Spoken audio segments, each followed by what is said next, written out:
नमस्कार दर्शकों, ऊर्जा में आप सभी का हार्दिक स्वागत है। अब तक हमने उन गुणों को समझा जो हमारे जीवन को मंगलदायी बनाते हैं। गुरुजी ने हमें एक और गुण बताया, वो है बहुश्रुत होना। आज हम उनसे जानेंगे कि ये बात धन कमाने के लिए तो ठीक है, पर ये हमारे निजी जीवन में सुख शांति लाने के लिए कैसे लाभदायी हो सकती है। आइए मिलते हैं विपश्यना आचार्य श्री गोयंका जी से।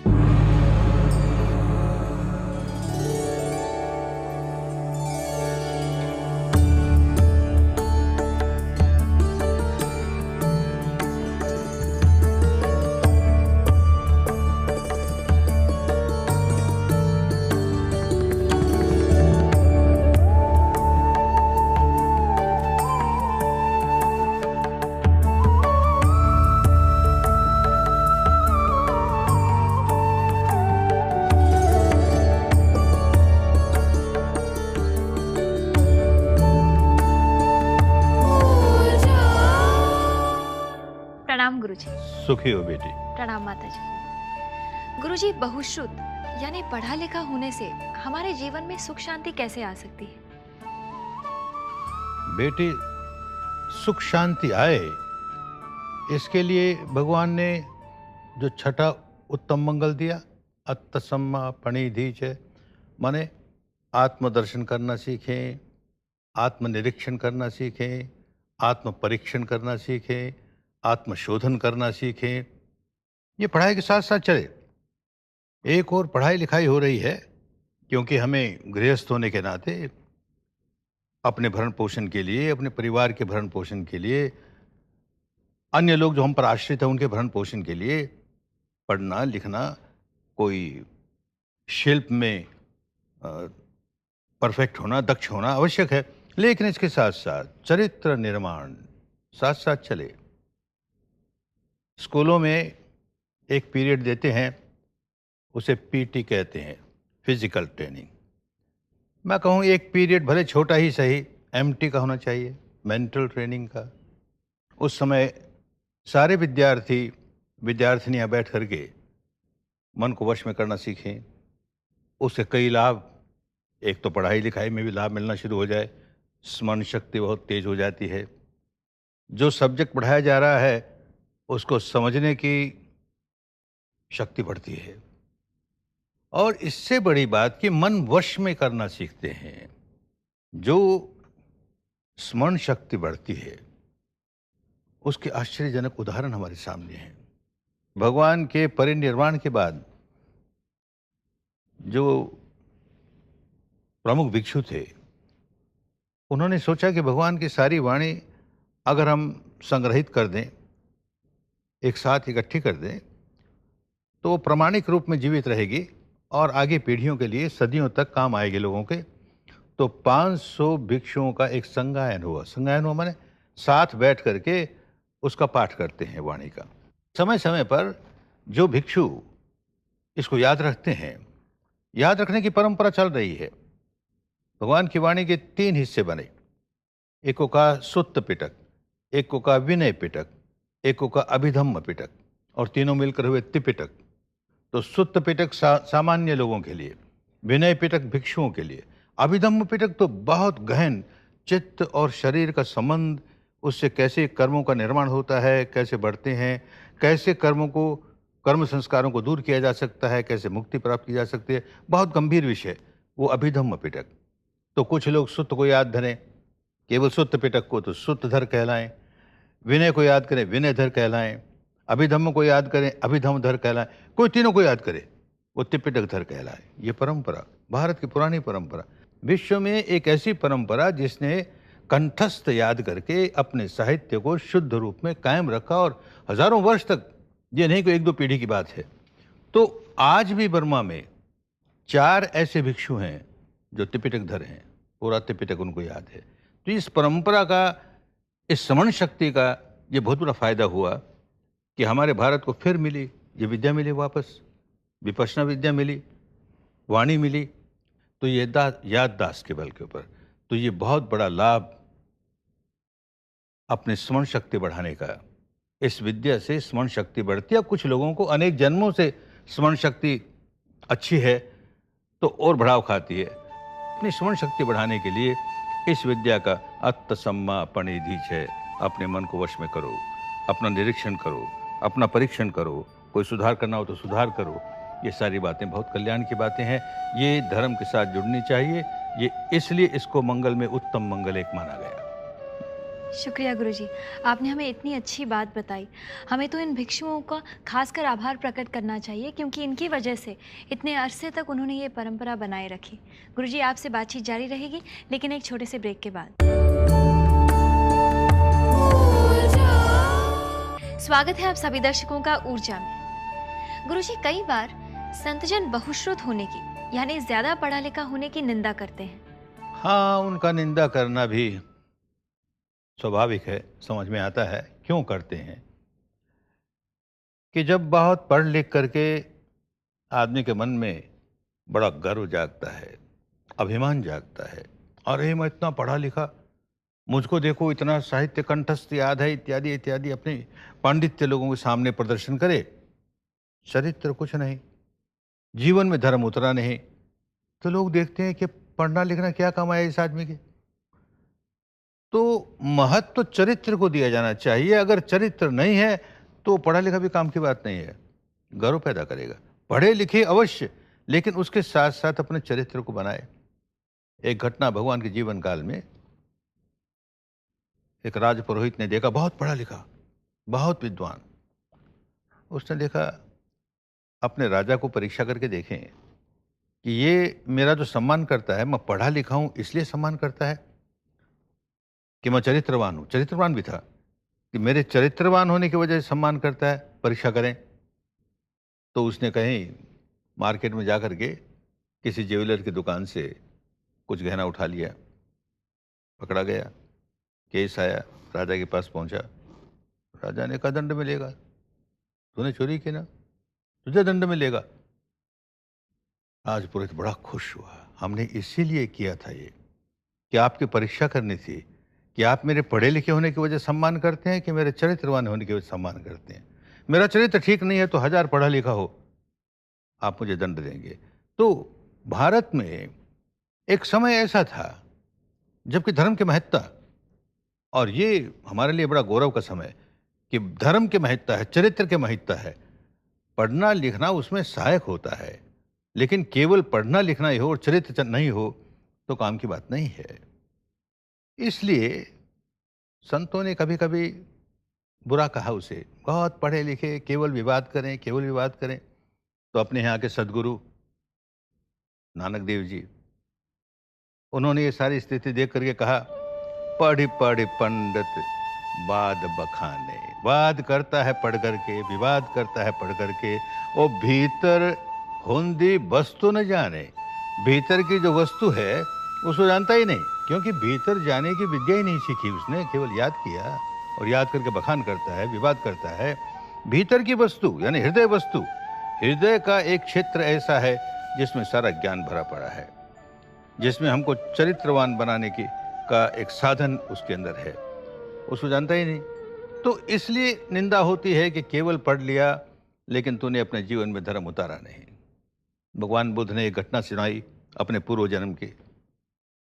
एक बहुत बड़ा विद्वान युवक, श्वेत केतु नाम का ब्राह्मण, तक्षशिला में जाके पढ़ कर आया, बहुत विद्वान, और विद्वान के साथ साथ बड़ा गर्व भी हो गया, बहुत गर्व।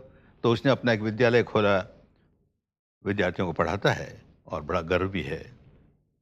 साथ साथ एक गर्व और भी है उसको कि ब्राह्मणों में भी उद्दिच्च ब्राह्मण, माने बहुत ऊंची कोटि का ब्राह्मण, ऊंची जात का ब्राह्मण, बड़ा उसको नशा है इस बात का। तो एक दिन वो अपने विद्यालय से कहीं दूर जा रहा था, तो सामने से देखा एक चंडाल आ रहा है, चंडाल आ रहा है, और संयोग ऐसा कि चंडाल जहां से आ रहा है वहां से हवा आ रही है। तो चीखता है, अरे तुझको छू करके ये हवा आती है और मुझे छू रही है, मुझको अपवित्र कर दिया। तो चीखता है, चिल्लाता है। वो कहता है, चंडाल, चंडाल समझदार था, वो भी विद्वान था, धर्म को समझता था। तो कहता है, अरे बेकार तू गर्व करता है, तुझको कुछ ज्ञान भी है क्या? मैं तुझसे प्रश्न पूछूंगा, अगर तू प्रश्न का सही उत्तर नहीं दे सका तो मेरी टांगों के नीचे से निकलना पड़ेगा। बड़ी अपमान की बात, किसी चंडाल के टांगों से नीचे कोई ब्राह्मण निकले, बड़ी शर्म की बात। पूछना, क्या पूछना है, मैं सब जानता हूँ। कहता है दिशाएं कितनी होती है, क्या क्या दिशा है। अरे ये कोई प्रश्न हुआ? बच्चे भी जानते हैं 4 दिशा होती है, पूरब पश्चिम उत्तर दक्षिण। क्या पूछते हो इसमें? उसने कहा, नहीं, तुझे पूरा ज्ञान नहीं है, ये तो सांसारिक बात है पूरब पश्चिम, धर्म की बात अलग होती है। तो समझाया कि पूरब माता पिता का, अमुक दिशा इसका, अमुक दिशा इसका। हमारे जो पूज्य हैं उनके लिए 6 दिशाएं हैं, 6 दिशाएं हैं, एक ऊपर की, एक नीचे की, 4 ये। तो सच बोल रहा है, क्या बोल रहा है, किसको सच माने?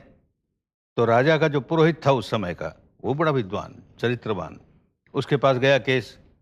उसने कहा ये चंडाल जो कहता वो ठीक है, तेरी गलती है। तो कोरे पढ़ लेने से नहीं हुआ, बात समझा नहीं ना, जीवन में उतरे तो सारी बात समझे। उसको घमंड है, उस अहंकार के मारे वो उस चंडाल से घृणा करता है, अपने को बहुत ऊंची जात का समझता है और उसके साथ साथ अपने को बहुत पढ़ा लिखा समझता है, तो उसको नीचे देखना पड़ा। तो ये भारत में समय समय पर इस बात को लोगों ने दोहराया कि तुम्हारे जीवन में धर्म उतरना चाहिए, केवल पढ़ने से कुछ नहीं होता। पढ़ करके अभिमान जगा लोगे तो चरित्र तुम्हारा कहीं गया। तो इसलिए अगर किसी ने निंदा की तो ऐसे लोगों की निंदा की जिन्होंने पढ़ने का गर्व तो जगा लिया, चरित्र आया नहीं उनके जीवन में। तो ये बचपन से ही हमारे विद्यार्थियों को इसकी जानकारी होनी चाहिए कि पढ़े लिखेंगे, शिल्प भी सीखेंगे, इसके साथ साथ अपना चरित्र का निर्माण भी करेंगे, और उसके लिए ये विद्या है अत्तसम्मा पणिधीच। शुक्रिया गुरुजी। अब हम आपसे अगले मंगल के बारे में जानना चाहेंगे, लेकिन अभी नहीं, एक ब्रेक के बाद। तो दर्शकों जाइएगा मत, लौटते हैं तुरंत। एक बार फिर आप सभी दर्शकों का स्वागत है ऊर्जा में। गुरुजी, अब हम आपसे अगले मंगल के बारे में जानना चाहेंगे। अगला मंगल है बेटी शिल्प, माने कोई ऐसी विद्या जिससे हमारी आजीविका ठीक चले। पढ़ लिख लिया बहुत, लेकिन आजीविका के लिए क्या करेगा? केवल पढ़ लिखने से नहीं होता, किताबी कीड़ा बन गया। तो एक ये मंगल बहुत आवश्यक है कि अपनी आजीविका के लिए कोई ना कोई शिल्प सीखे। हर गृहस्थ को शिल्प में परफेक्ट होना चाहिए ताकि वो आजीविका में कहीं पीछे न रह जाए और विश्व की शिल्प की विद्या में अग्रणी रहे, आगे रहे। अब आज के युग में आज का शिल्प, जैसे कंप्यूटर है, सॉफ्टवेयर बनाना है, और ये जो इंफॉर्मेशन टेक्निक है, इस तरह की जो बातें हैं, इसमें भी आगे रहना चाहिए। तो हमारी पढ़ाई लिखाई के साथ साथ ये शिल्प जुड़ना चाहिए, तो समझो कि हमारा उत्तम मंगल साथ जुड़ गया हमारे। तो भगवान देखते हैं गृहस्थ के लिए सन्यासी को आवश्यक नहीं है, भिक्षु को आवश्यक नहीं है, क्योंकि उसको रोजगार नहीं करना, कोई व्यापार नहीं करना, कोई आजीविका का काम नहीं करना, जो कुछ भिक्षा मिल जाएगा उससे उसका गुजारा होता है। तो कभी कभी कोई भिक्षु आपस में बात भी करते किसी शिल्प की, भगवान रोकते थे, अरे तुमने घर बार छोड़ा है बहुत ऊंचा काम करने के लिए, जन्म मरण के चक्कर से छूटने के लिए तुम्हें विद्या दी है, अपना समय उसमें लगाओ। और बात भी ठीक है, उनको क्या जरूरत, शस्त्र इत्यादि की क्या जरूरत उस बात करने की, युद्ध की विद्या की बात करने की क्या जरूरत उनको, और बाकी व्यापार की क्या जरूरत उनको बात करने की। लेकिन गृहस्थ है तो ये सारी बातें जरूरी है।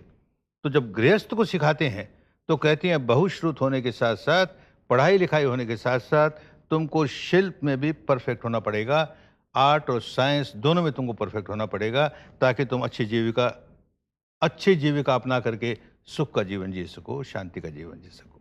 गुरुजी, क्या सिद्धार्थ गौतम ने घर छोड़ने से पहले शस्त्र विद्या सीखी थी? जरूर सीखी थी बेटी। उस समय जो एक परंपरा थी, अभी राजकुमार है, अन्य गृहस्थ भी अपने बच्चों को जहां पढ़ाई लिखाई सिखाते थे वहां शिल्प कला सिखाते थे। तो ये राजकुमार है तो इसको युद्ध विद्या सिखाई। तो ऐसा परफेक्ट धनुर्धर था कि लोगों ने उसकी परीक्षा ली कि इसको क्या आता है, देखें इसको कोई अस्त्र शस्त्र चलाने आते हैं कि नहीं, परीक्षा हुई। तो उस समय के जो बड़े बड़े बाण चलाने वाले थे, धनुष चलाने वाले थे, वो एकत्र हुए, उन्होंने अपनी कला दिखाई। तो एक होती है कि शब्द कहाँ से आया, उधर तीर चलाओ। एक बहुत सूक्ष्म बाल है, ऐसा तीर चलाओ कि बार भी टूट जाए। इस तरह की कई विद्याएं थी, लेकिन इन्होंने 6 विद्या अपनी दिखाई धनुष चलाने की। तो 6 विद्याओं में परफेक्ट था, इसलिए दिखाई ना, तो उनमें परफेक्ट था। फिर उसके बाद जब लोगों को धर्म सिखाते हैं तो राजा को अपने देश की रक्षा कैसे करनी चाहिए उसका विवरण पढ़ते हैं तो आश्चर्य होता है कि कितनी जानकारी है इस व्यक्ति को। तो सारा कुछ उसने समझा, देश की रक्षा के लिए क्या करें, सरहद पर किस तरह का किला बने, उस किले की जो डिटेल है, चतुरंगिनी सेना हो तो कैसी सेना हो, उसमें कैसे परफेक्ट सैनिक हों, ये सारा कुछ डिटेल के साथ वो समझाते हैं। राजकुमार है तो उसने सीखा ही सारी बातें, और धर्म सिखाते सिखाते साथ साथ ये भी सिखाया, ये भी तो धर्म है, राज करने वाले का धर्म है कि अपनी प्रजा की रक्षा करनी है। तो ये सारा कुछ इस बात का सबूत है कि उस समय चाहे राजकुमार हो तो राजकुमार की तरह उसको शिक्षा दी जाएगी, कोई और गृहस्थ तो उसकी शिक्षा दी जाएगी, पर सीखेगा जरूर, शिल्प अवश्य सीखेगा। जी गुरुजी, गुरुजी अभी अभी जैसा कि आपने हमें समझाया कि पढ़ा लिखा होने के साथ साथ हमें शिल्प की विद्या भी आनी चाहिए। गुरुजी आपसे बातचीत जारी रहेगी, लेकिन अब वक्त होता है दर्शकों के प्रश्नों का। तो दर्शकों कहीं मत जाइएगा, अभी हाजिर होते हैं आपके प्रश्नों के उत्तर लेकर। स्वागत है आप सभी दर्शकों का हमारे शो ऊर्जा में। गुरुजी पहला प्रश्न पूछ रहे हैं राजा चौधरी जी मुंबई से। वो कहते हैं कि गुरुजी हमारे देश में धर्म के नाम पर इतने सारे पर्व उत्सव होते हैं और सबको खुश रखने के लिए छुट्टियां भी दी जाती है, इससे देश की हानि होती है, तो क्या धर्म हमें अपना काम करने से रोकता है? बेटी एक बात समझनी चाहिए कि भारत एक महान राष्ट्र है, विशाल राष्ट्र है, पहले भी आज भी, और ये एक विशेषता है कि यहाँ पर अनेक संप्रदाय हैं, संप्रदाय बहुल देश है। अच्छी बात है, सारे संप्रदाय यहाँ पर सुखपूर्वक रहें। तो जो शासक है उसे ये देखना होता है कि किसी भी संप्रदाय के मन को, भावना को चोट तो नहीं लग रही। इस संप्रदाय वाले के पवित्र को पर्व पर तो छुट्टी दे दी और इस संप्रदाय वालों के पर्व पर छुट्टी नहीं दी, क्या करें? सबको खुश रखने के लिए छुट्टियां दे। इससे मैं जानता हूं, खूब समझता हूं कि हमारे वर्किंग डेज खराब हो रहे हैं, लेकिन समझदारी इस बात में है कि एक और हमने अपने वर्किंग डेज तो का नुकसान किया, अब इसका उपयोग कैसे करें? इस समय का बहुत अच्छा उपयोग हो सकता है। किसी भी संप्रदाय का कोई पर्व हो तो एक बात तो हर संप्रदाय वालों को समझना होगा कि हमारा त्योहार ऐसा न हो जो अन्य संप्रदाय वालों के भावनाओं को चोट पहुंचाए। पहली बात, अब जो भी त्योहार हो किसी भी संप्रदाय का, सारे लोग मिलकर के मनाएं।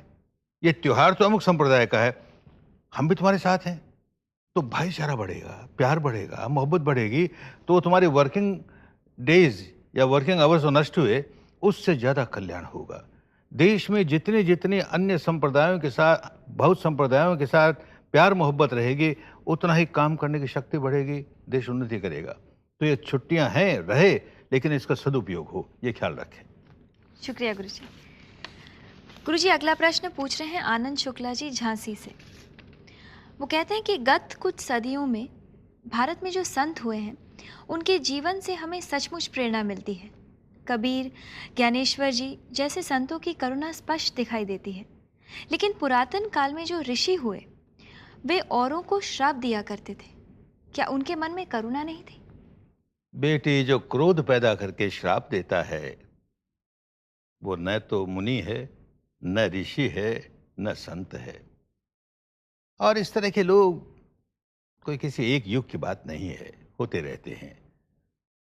चाहिए ये कि हम अपने मन को इतना निर्मल रखें कि कोई ऐसी बात न कहें जिससे किसी दूसरे की हानि हो, दूसरे का मन दुखे। ऋषि सही माने में ऋषि कौन होता है? जो ये रित है, माने कुदरत का कानून है, निसर्ग के नियम हैं, इनकी ऐषणा करता है, गवेषणा करता है, परिवेशना करता है, अपने भीतर अनुभव से जानता है कि ये नियम क्या हैं, धर्म के नियम क्या हैं। मैंने विकार जगाया और देख व्याकुल हुआ, मैंने विकार नहीं जगाया, व्याकुलता दूर हो गई। ये नियम है, इसको अनुभव से जानता है तो ऋषि है। उसके जीवन में धर्म उतरना शुरू हो गया। अन्यथा नाम के लिए ऋषि है, मुनि है, संत है, नाम का है, तो वो तो क्रोध भी जगाएगा, श्राप भी देगा। पहले देते रहे तो आज भी अगर श्राप बोल के नहीं देता, दुर्भावना पैदा करता है, तो वातावरण तो खराब होता ही है ना। तो धर्म अपने सही रूप में चले, भीतर सच्चाई को देखते देखते अपने मानस को बदलें, अपने स्वभाव को बदलें। धर्म बड़ा कल्याणकारी है, तब भी कल्याणकारी था, आज भी रहेगा, आगे भी रहेगा इसी प्रकार। बहुत बहुत शुक्रिया गुरुजी, आपने हमारे सारे प्रश्नों के उत्तर इतनी अच्छी तरह से दिए। गुरुजी, आज का एपिसोड यहीं पर समाप्त होता है। प्रणाम गुरुजी। सुखी हो बेटी। प्रणाम माता जी। दर्शकों, ये था हमारा आज का एपिसोड। आप हमें अपने प्रश्न जरूर लिख भेजिए। हमारा पता है ऊर्जा G network, PO bag number 1, अंधेरी ईस्ट, मुंबई 99, इंडिया, TVC। आप हमें ईमेल भी कर सकते हैं response@znetwork.com। अगले हफ्ते इसी दिन इसी समय जरूर देखिए ऊर्जा। नमस्कार।